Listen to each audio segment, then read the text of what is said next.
वीरप्पन का नाम कौन नहीं जानता है। चंदन की तस्करी से अपराध की दुनिया में पैर रखने वाले इस दुर्दांत अपराधी को खत्म करने के लिए 2 राज्यों की पुलिस ने एडी चोटी का जोर लगा दिया था। वीरप्पन तस्करी के अलावा कत्ल एवं अपहरण में भी सक्रिय था। 18 अक्टूबर 2004 यह वह तारीख है जब 90 के दशक में दक्षिण भारत के जंगलों में राज करने वाले कुख्यात चंदन तस्कर और दस्यु सरगना वीरप्पन पुलिस मुठभेड़ में मारा गया था। घनी मूंछों वाला वीरप्पन अब तक सुरक्षा बलों और कई राज्यों की सरकार के लिए सिरदर्द बना हुआ था। 8 जनवरी 1952 को कर्नाटक के गांव गोपीनाथम में जन्मे वीरप्पन का असली नाम मुनिस्वामी वीरप्पन था।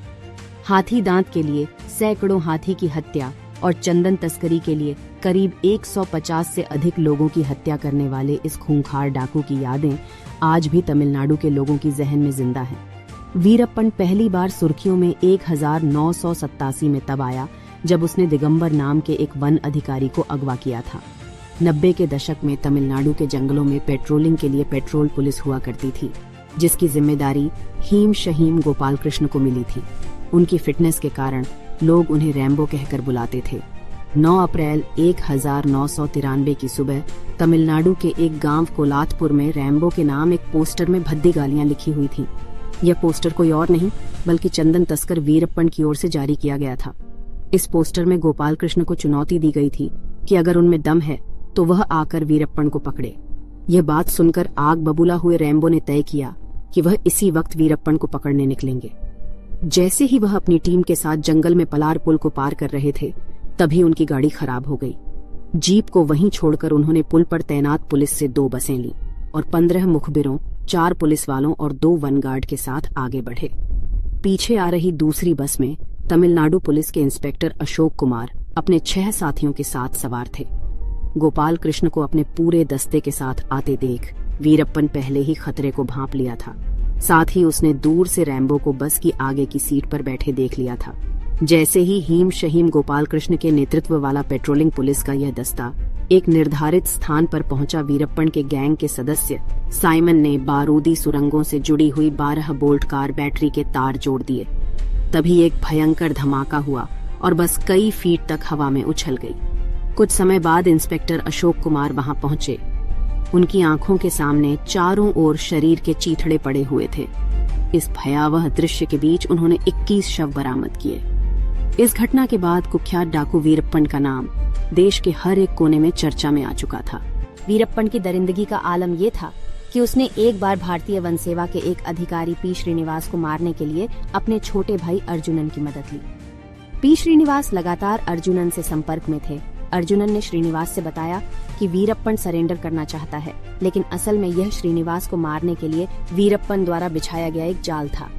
श्रीनिवास अपने कुछ साथियों के साथ नामदेल्ही की तरफ वीरप्पन का सरेंडर लेने के लिए रवाना हुए, लेकिन इस दौरान श्रीनिवास ने महसूस ही नहीं किया कि उनके पीछे से एक एक करके उनके सभी साथी गायब हो चुके हैं।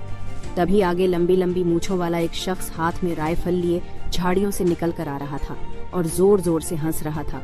श्रीनिवास उसे देखते ही समझ गए कि वह कोई और नहीं बल्कि वीरप्पन ही है। साथ ही उन्हें खतरे का भी आभास हो गया था, लेकिन जब तक वे कुछ और समझ पाते, वीरप्पन ने उन पर ताबड़तोड़ फायरिंग शुरू कर दी। वीरप्पन की हैवानियत यही नहीं रुकी। उसने श्रीनिवास का सिर काटकर अपने घर ले गया और साथियों के साथ श्रीनिवास के सिर से फुटबॉल खेला था। श्रीनिवास वही अधिकारी थे जिन्होंने पहली बार वीरप्पन को गिरफ्तार किया था। साल 2000 की बात है, जब दक्षिण भारत के मशहूर फिल्म अभिनेता राजकुमार का दस्यु सरगना वीरप्पन ने अपहरण कर लिया और उन्हें अपने पास 100 दिनों से अधिक समय तक रखा था। इन 100 दिनों के दरमियान उसने तमिलनाडु और कर्नाटक दोनों ही सरकारों को घुटने टेकने पर मजबूर कर दिया था। अब वीरप्पन कई राज्यों की सरकारों के लिए सिरदर्द बन चुका था। तभी तमिलनाडु की तत्कालीन मुख्यमंत्री जयललिता ने तमिलनाडु स्पेशल टास्क फोर्स का गठन किया। वीरप्पन के खात्मे लिए विजय कुमार को 2003 में एसटीएफ का चीफ बनाया गया। ये वह दौर था जब वीरप्पन का कुनबा लगातार घटता जा रहा था। लोग उसकी गैंग छोड़कर जा रहे थे। इसी का फायदा उठाकर विजय कुमार ने वीरप्पन की गैंग में अपने आदमी भर्ती करा दिए, क्योंकि वीरप्पन को जंगल में मारना काफी मुश्किल काम था। एसटीएफ अपना काम कर रही थी। तभी उन्हें इनपुट मिला कि वीरप्पन 18 अक्टूबर 2004 को अपनी आंख का इलाज कराने के लिए जंगल से बाहर आ रहा है।